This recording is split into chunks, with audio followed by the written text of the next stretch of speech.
dahil sa pag-deny mga kababayan ng ICC sa kahilingan for interim release kay Digong, biglang naulol na naman po. Naulol talaga niya, Mr. Maravillas. Biglang naulol na naman po si Atty. Harry Roque. Di ba, Mr. Maravillas? Anyayang si Roque, dati ng ulol. As the court has no capability to ensure the former president's medical and safety needs, citing the supposed injuries he attained while in custody. Roque earlier said he is 100% confident that the ICC will grant the bid. Mas maganda po si Harry Roque na lang gawin ninyo. Palitan na ninyo yan si Kaufman. Mas effective itong si Harry Roque. Bakit hindi ninyo itry na gawing abogado si Harry Roque para may rason siya na mag-stay dyan sa dahil no permanent address. Layas ng layas kung saan-saan. Nakatira na lang po sa nagpapagang mga balita at pagtalakay sa mga isyu ng lipunan. Bulsa! Opinyon, banat at paglalantad sa katotohanan. Bulsa! What you see is what you get. You decide. Ito po mga kababayan, si Dante Maravillas, Bicolano vlogger, broadcast journalist from Albay. Dahil sa pag-deny mga kababayan ng ICC sa kahilingan for interim release kay Digong, biglang naulol na naman po. Naulol talaga niya, Mr. Maravillas. Biglang naulol na naman po si Atty. Harry Roque. Di ba, Mr. Maravillas? Anyayang si Roque, dati ng ulol, dobling na ulol. Galit na galit po. Kinastigo ng todo yung ICC. Maganda itong ginagawa ni Atty. Harry Roque. Dapat nga pati si Sara, yung anak mismo ng dating Pangulo. Sabi nga natin, iniintay ko yung statement. Wala pang pinapalabas. Si Pulong pa lang yung nagsasalita. Tahimik pa si Sara Duterte. Mas maganda mula mismo sa bibig, magpa-press con uli tulad ng ginawa niya nung bantaan yung ating Pangulo. Yun ang inintay natin kasi na-deny yung request nila mga kababayan for interim release ni Digong. Na ang sabi, ang naka-contribute sa naging decision po, yung mismong misbehavior ni Sara Duterte na nag-video-video at sinabing i-jailbreak si Digong. Napasama mga kababayan. O ngayon, dahil sa banat ngayon ni Atty. Harry Roque, aking tulong po ito para permanente na. Sigaw lang kayo ng sigaw. Banat lang kayo ng banat.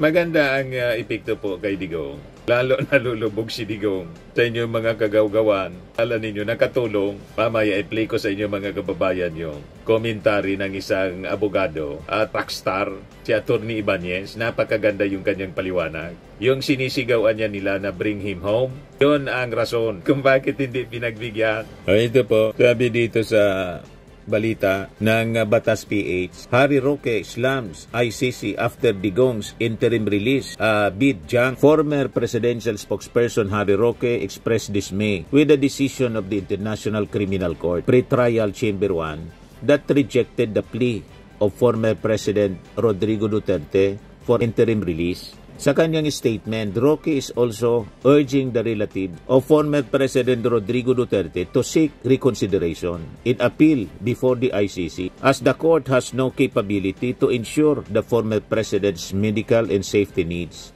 citing the supposed injuries he attained while in custody. Roque earlier said he is 100% confident that the ICC will grant the bid of the former president for interim release, noting that it is just a matter of time. Magaling itong si Atty. Harry Roque, Sabi niya, interim release should have been granted on humanitarian grounds. The court's inability to ensure the former president's medical safety needs evidence by his injuries while in custody underscores the urgency of compassion. Yan si Atty. Harry Roque. Masayang-masaya siya, mga kababayan. Habang makikita ninyo ang itsura niya, naagnas na. Grabe naman niya, Mr. Maravillas, ang termo.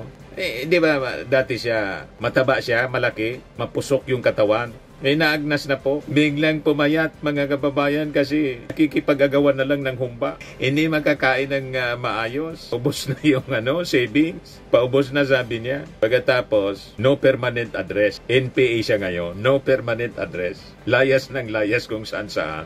Nakatira na lang po sa kalsada, sa tinawag nilang Duterte Street. Inag-away-away pa sila sa pagkain, sa umba. Talagang stressful po. O ngayon, balikan natin itong sinasabi niya. Kung ako nga, bigyan natin ng advice siguro na, tulungan na natin. Bigyan natin advice si Sara Duterte, yung pamilya Duterte. Kung ako po sa inyo, ang gawin po ninyong abogado, si Atty. Harry Roque, kasi international lawyer naman po siya. At magaling, tiniwalaan ng inyo pong tatay. Bakit wala kayong tiwala kay Atty. Harry Roque? Tama itong sinasabi niya. Mali yung mga strategy ni Kaufman. Ito pong si Atty. Kaufman, palibasa hindi man Pinoy at wala mang talagang relasyon sa dating Pangulo bilang isang kaibigan at foreign lawyer siya. Malamang sa malamang, hindi tulad talaga sa pagmamalasakit ni Harry Roque sa dating Pangulo. Ang pagmamalasakit ni Kaufman ay nandun lang sa pagiging abogado niya na tumatanggap sa inyo po ng milyon-milyon na attorney's fee. Ikaw niya, Mr. Maravillas, parang hindi man seryoso yung...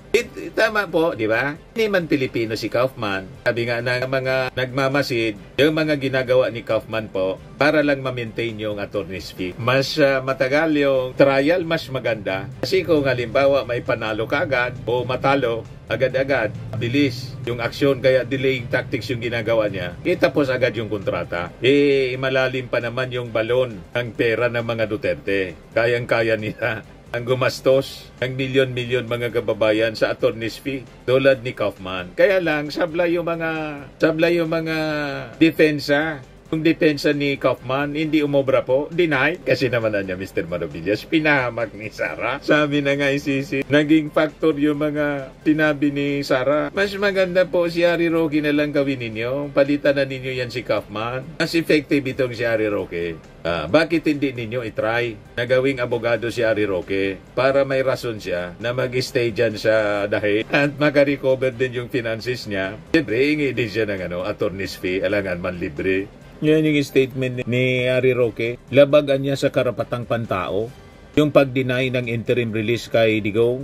So sabi dito sa report, para kay dating spokesman Harry Roque, hindi makatao ang naging desisyon ng ICC na tanggihan ang hiling ni dating Pangulong Duterte para sa pansamantalang paglaya habang inintay ang paglilitis. Ang makatao po yung EJK. Panalo pag ganyan po ang pag-iisip.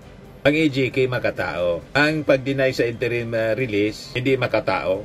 Paglabag sa karapatan ni Digong. Yung EJK, walang paglabag doon. Yung tukang. Okay yun. Si Roque na po ipalit ninyo. Ganda yung mga argumento niya. Gate ni Roque, malagang matiyak na nasa maayos na kalagayan ang pag-iisip ni Duterte bago ito humarap sa korte. Magpakita kasi kayo ng medical certificate wala sa psychologist, psychiatrist, di ba pag mga doktor para ma-examine kung natunaw na talaga yung utak ni Digong. Saka ka-fentanyl, nagkaroon siya ng tinatawag na cognitive deficiencies. Nagka-amnesia na. Sabi nila yan. Kaya lang man po, hindi man maniwala yung ICC. Kasi 24 hours nasa lookout ng mga nurses and doktor, laging nakamasid. Drama man lang niya yung mga pinapalabas kasi nungalinga. Nakikita namin, maayos kinakausap ng mga nagsiserve sa kanya ng pagkain. Siyempre, mag-i-interview yun. Kumusta niya? Naging malilimutin na ba? Tama ba yung sinasabi na nagka-amnesia na si Digong? Hindi man na niya. Nagkikwento pa niya ng girlfriend niya. Crazy daw yung kanyang inibig. Tapos nagkwento yung asawa, si Elizabeth Zimmerman. Jolly niya. Okay, si Rodrigo. Masaya daw doon sa masaya sa kulungan. Baliktad sa sinasabi po ni Harry Roque. Hindi man po siya nakakapasok doon. Nandun lang siya sa Duterte Street. Nakikipag-fiesta sa humba. Nakikipag-agawan sa humba. Yan sabi ni Harry Roque. Dapat siya ay nasa tamang pag-iisip kapag harap sa isang paglilitis. Pangalawa, ito'y labag sa probisyon ng ICC Rome Statute na kinakailangang ang desisyon ay towards o in the interest of justice, wika ni Roque. Sa akin po, walang dahilan para hindi bigyan ng interim release si Tatay Digong. Dagdag pa ni Roque. Di maganda, kaya ipalit na ninyo kay Kaufman itong si Atty. Harry Roque. Baka makatipid pa kayo sa kanya kasi kamahal-mahal daw yung attorney's fee ni Atty. Kaufman. Di ba? Brilliant yung mga suggestion ni Atty. Harry Roque. Pakinggan ninyo.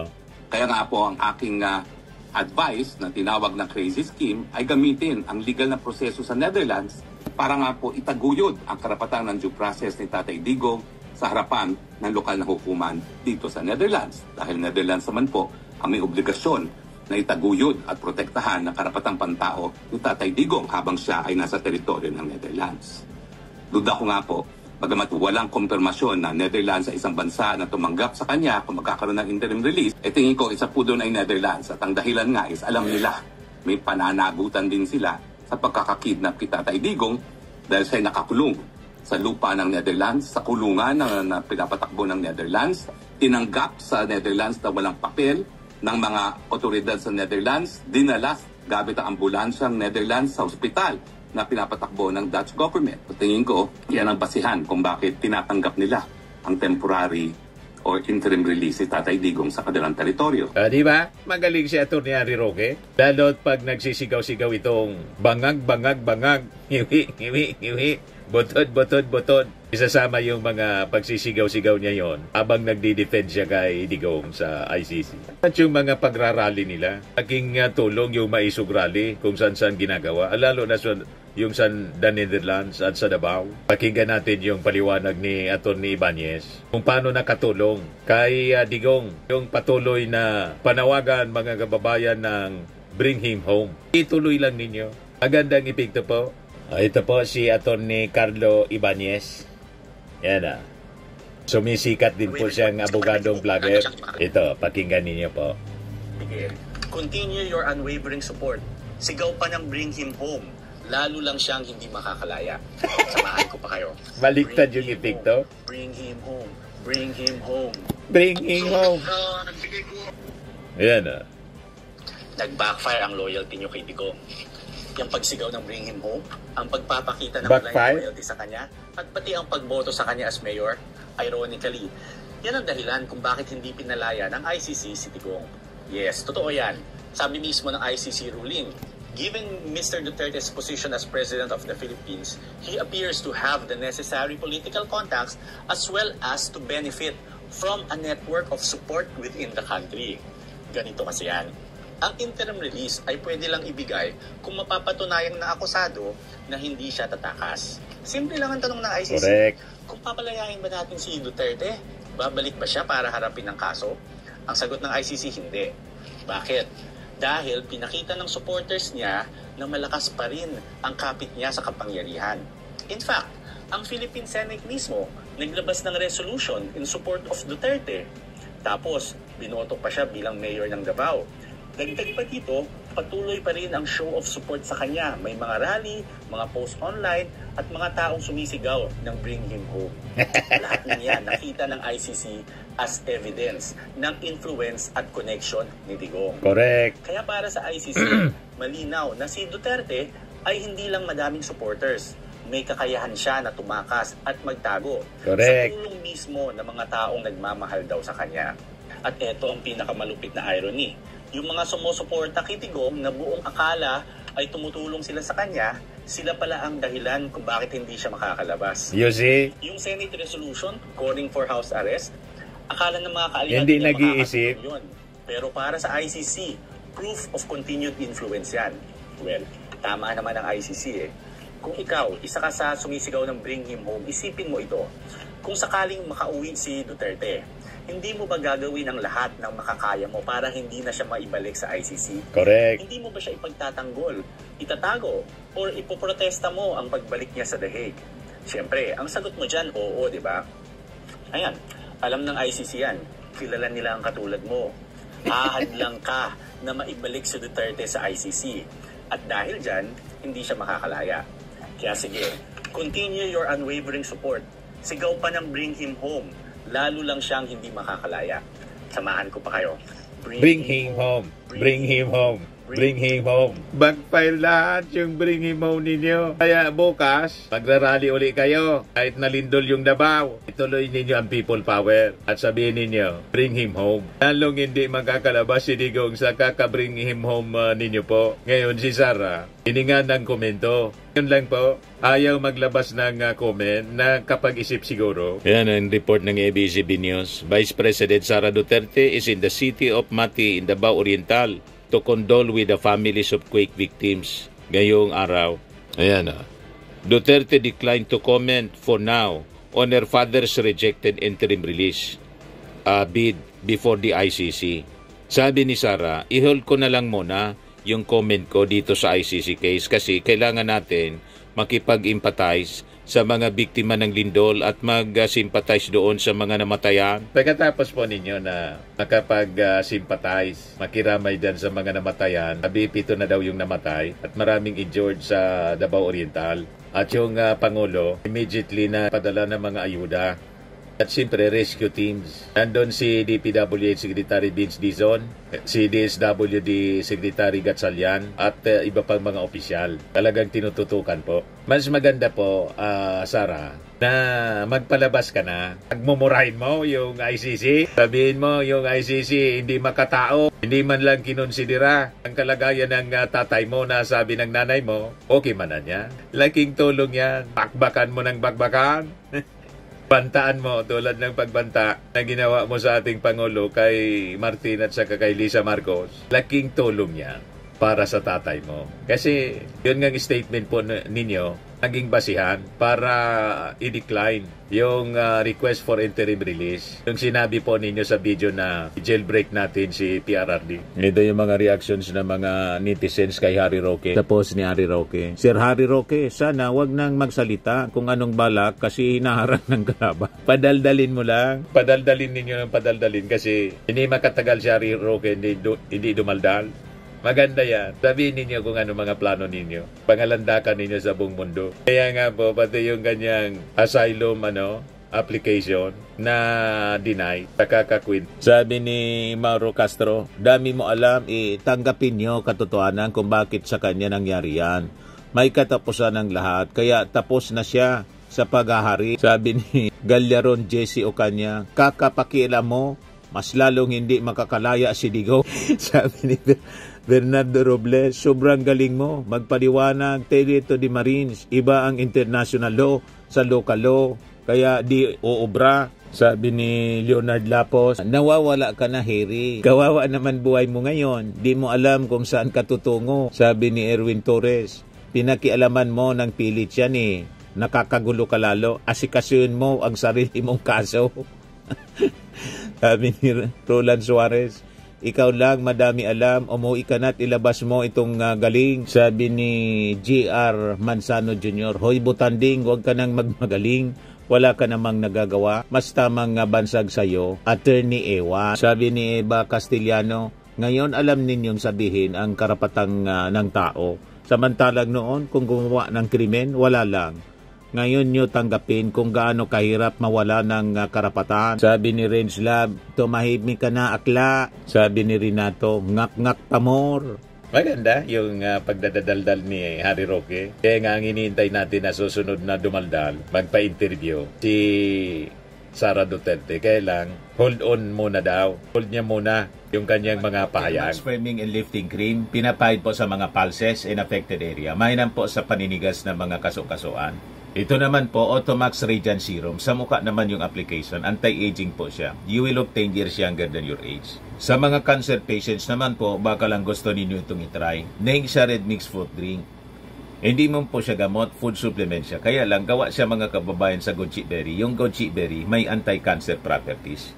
O ngayon, yung mga inquiries ninyo, dumiritso na lang kayo sa aming messenger sa Facebook para masagot namin agad. Ayos pa? Ayos na ayos niya, Mr. Maravilla. Nagana po ng malinis and spacious fitness gym. Pumunta lang po kayo sa aming Colossal Fitness Gym. May Grab car rental din po kami. But anyway, ito po pala yung aming bagong product na binibenta online.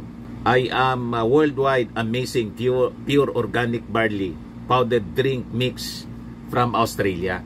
Negosyo to ng aking anak na architect entrepreneur Riz Maravillas.